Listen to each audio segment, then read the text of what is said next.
안녕하십니까. 9월 3주차 중요 지문 강의 들어갑니다. 중요 지문이라고 설명을 했는데 시험 볼 때 참 중요한 부분만 제가 설명드릴 테니까 그 부분만 잘 이해해서 넘어가셔도 좋을 것 같습니다. 1번 지문입니다.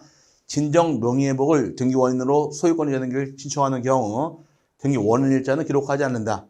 자, 진정 명의회복 등기할 당시에는 등기 원인만 기록합니다. 등기 원인만 진정 명의회복으로 기록하게 되어 있고 연월일은 기록하지 않는 것이 특징이에요. 그래서 요거 주의해서 세분하시고 정리하시면 됩니다. 하지만 둘 다 기록하지 않는 경우도 있죠. 원인도 적지 않고 연월을 적지 않는 경우는 소유권 보존 등기까지 같이 엮어서 공부하시면 좋을 것 같습니다.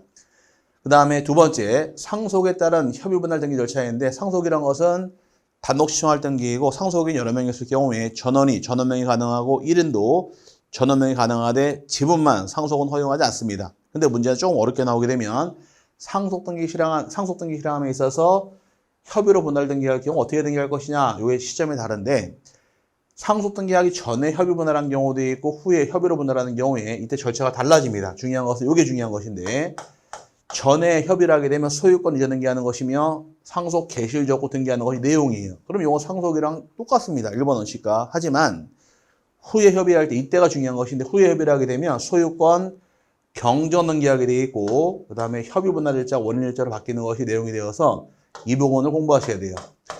후에 협의하더라 어떤 등기 신청하느냐, 소유권 경전 등기 신청하게 되어 있고 원인 일자는 협의 분할 일자가 원인 일자가 되는 것이니까 요거 잘 세분해서 정리하시고 상속이 좀 어렵게 나오게 되면 여기를 건드립니다.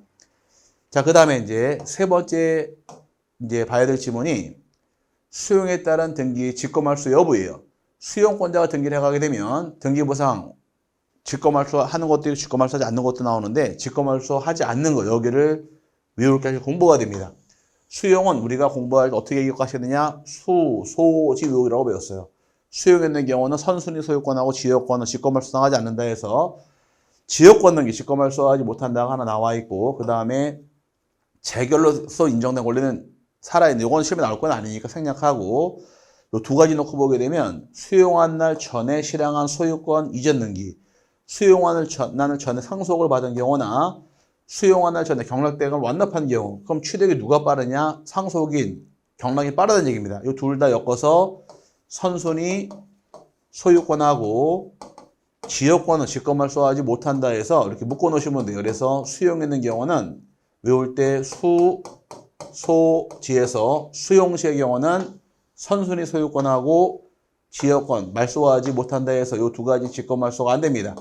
재결은 시험에 나오질 않으니까 직권말소 못하는 거 요거만 기억하시고 요거를 제외한 나머지 전부 다 직권말소하게 돼 있으니까 수용은 소지만 기억하시면 되고 요건 전부 다 직권말소하는 거 아닌 것만 기억하시면 두 개 풀 수 있는 부분이고 수용은 여기가 중요한 것이니까 이 부분을 잘 정리해서 넘어가야 되고요.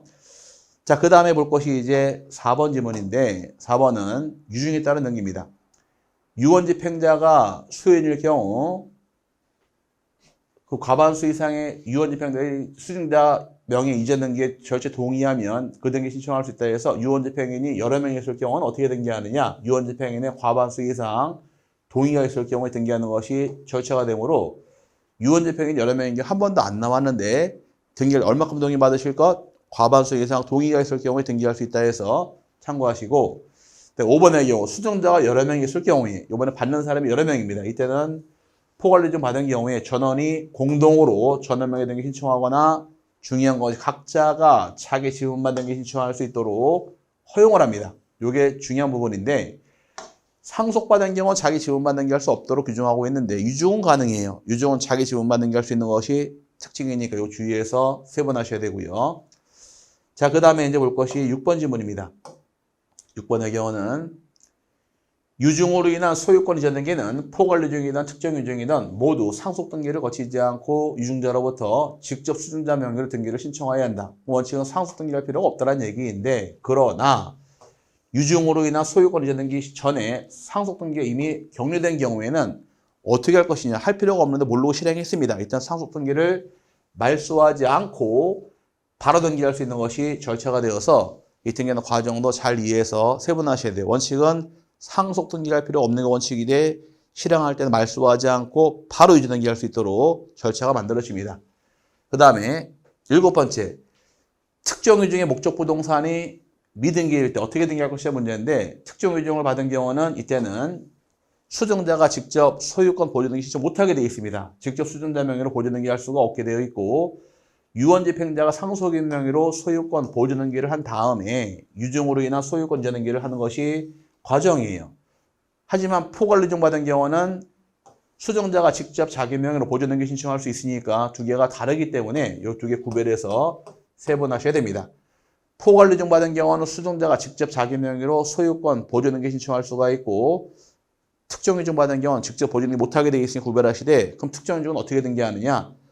특정유증은 유언집행인 상속인 명의로 소유권 보존 등기한 다음에 이전 등기하게 되어 있으니까 두 개 비교해서 특정유증 받은 경우와 포괄유증 받은 경우에 과정을 이해해서 정리를 하셔야 됩니다.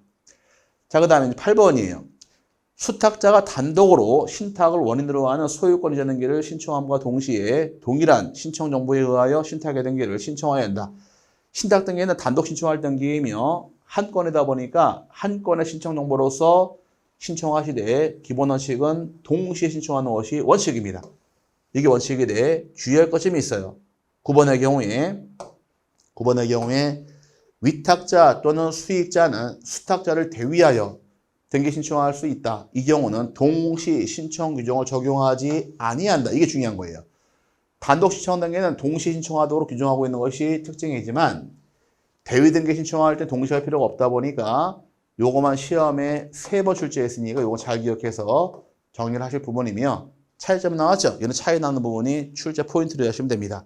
그 다음에 10번의 경우 수탁자가 2인 이상의 경우에는 그 공록 수탁자가 합의관계라는 표시를 신청서에 기재해야 한다 해서 수탁자 2명 이상일 때 소유권은 뭘로 인정하느냐? 합의로 본다가 내용이 됩니다.